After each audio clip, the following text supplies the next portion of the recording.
Pasti kurang pernah tengok video tentang sumpahan ikan pari yang viral dan menyeramkan nih dulu. Kalau budak-budak 2000-an tengok malam-malam, memang tidur tutup kaki dengan selimut terus. Ini antara video paling legenda yang pernah tersebar di Malaysia sekitar awal tahun 2000-an. Kononnya cerita video tuh pasal seorang budak lelaki yang derhaka pada ibunya.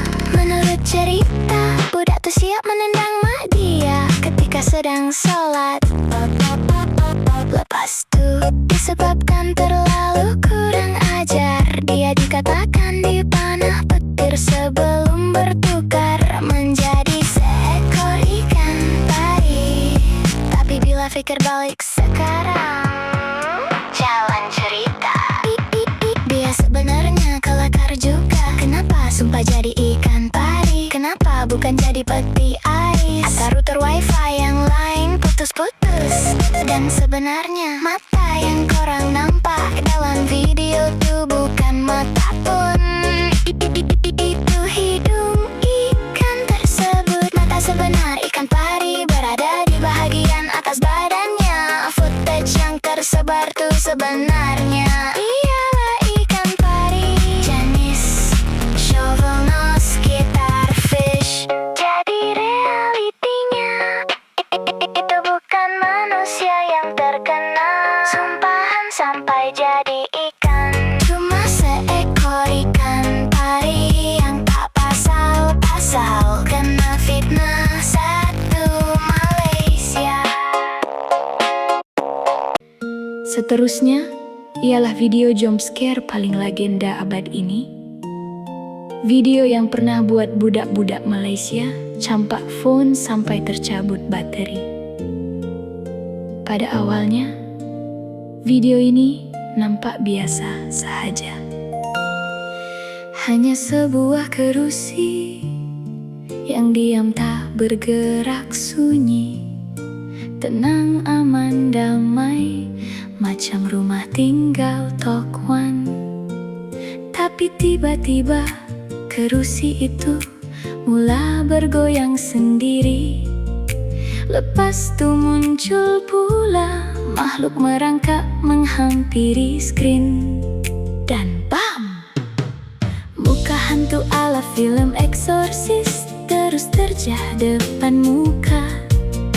Ramai yang terkejut sampai hampir tercekik air liur sendiri. Ada yang terus tutup phone, ada juga yang auto istighfar sambil uninstall video. Yang menariknya, video jump scare ini sebenarnya dibuat oleh seorang lelaki bernama Steve.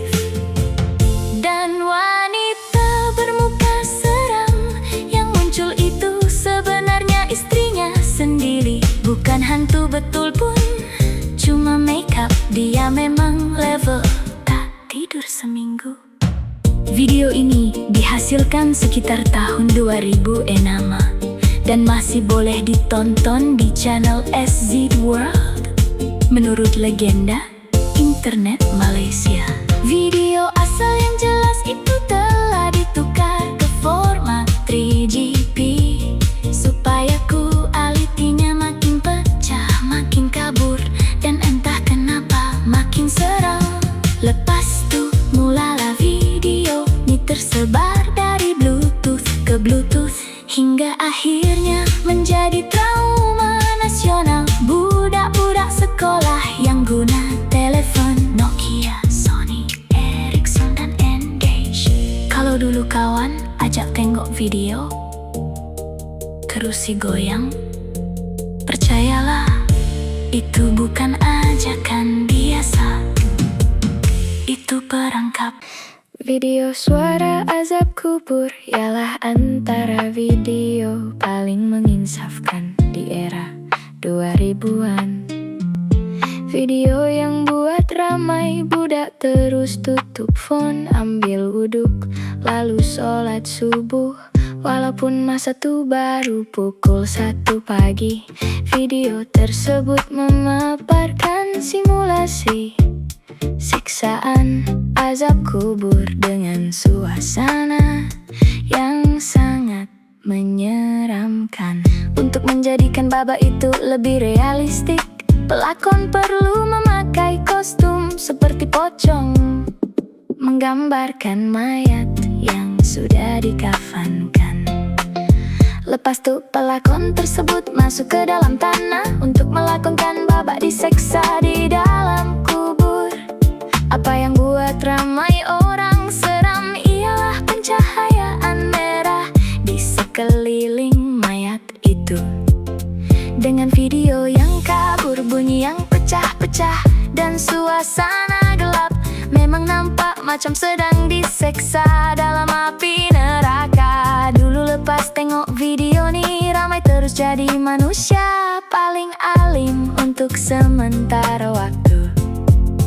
Tiba-tiba rajin sholat, cakap lembut dengan mak, dan tak berani buka video pelik. Setelah dikaji asal-usul sebenar video ini masih belum dapat dipastikan. Tak tahu siapa yang mula sebarkan, siapa yang rakam, dan siapa editor yang letak bunyi seram. Tak nak tercabut nyawa tuh, tapi satu benda memang pasti, video ini berjaya buat ramai orang insaf dan bertaubat. Walaupun separuh daripada kita tengok sambil tutup sebelah mata. Kalau korang tahu asal sebenar video ini, coba komen. Jangan-jangan korang penyebar pertama dulu. Sumpahan anak derhaka ataupun wanita berkepala singa ialah antara video paling seram pada zamannya. Video itu menunjukkan seekor makhluk berbadan singa, tetapi wajahnya seperti manusia. Dengan kualiti video yang kabur, bunyi angin pelik, dan muka yang blur macam direkam guna kentang, memang ramai terus percaya itu sumpahan betul. Masa video ini tersebar dulu, biasanya akan ada caption berbunyi, ini balasan kepada anak yang derhaka kepada ibu bapa. Habis satu Malaysia, terus jadi anak soleh untuk 3 hari. Tolong basuh pinggan, lipat kain, lepas seminggu perangai asal datang balik. Ramai budak-budak waktu tu takut nak lawan mak, nak jawab halah pun fikir 2 kali, sebab takut esok bangun badan jadi singa.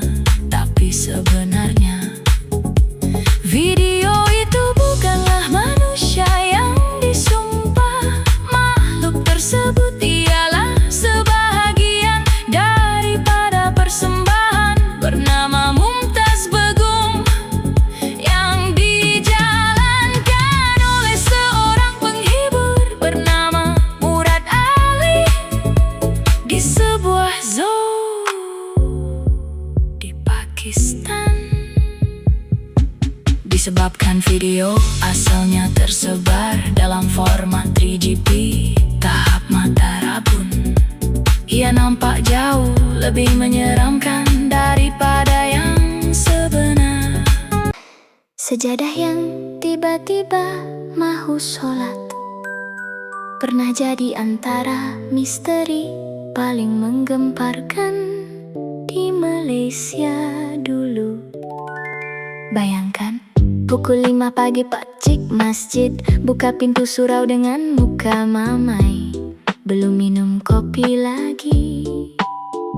Sekali nampak satu saf penuh sejadah tegak berdiri macam tengah solat jemaah.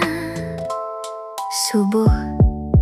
Pakcik tu kata, aku lewat ke Jindah Star dulu.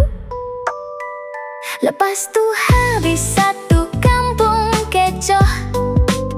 Ada yang baca doa, ada yang pegang kawan sebelah kuat-kuat, ada yang lari balik rumah sebab takut sejadah ajak join sekali. Yang paling terkejut, fenomena ni muncul dekat merata tempat. Utara ada, selatan ada, kadang-kadang surau kecil hujung kampung pun terkena sekali. Sampai ada orang cakap manusia dah malas solat, sebab tu sejadah sendiri turun padang. Ayat tu memang deep, tapi dalam masa sama kelakar gila kalau fikir balik. Tapi persoalannya, kenapa sekarang sejadah dah tak solat dah?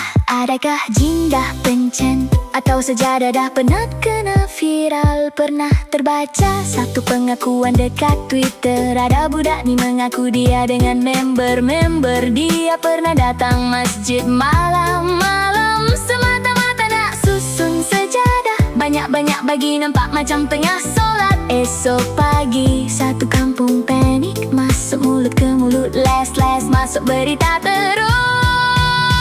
Bayangkan budak tu tengok TV sambil makan biskut. Prank kita masuk TV lah. Daripada pengakuan tu besar kemungkinan fenomena sejadah solat ni sebenarnya prank budak-budak nakal zaman dulu. Tapi nak tahu juga, korang pernah nampak benda ni depan mata? Atau korang sebenarnya antara mastermind yang susun sejadah tu dulu? Cuba jujur dekat ruangan komen, jangan risau, pihak masjid mungkin dah maafkan dah.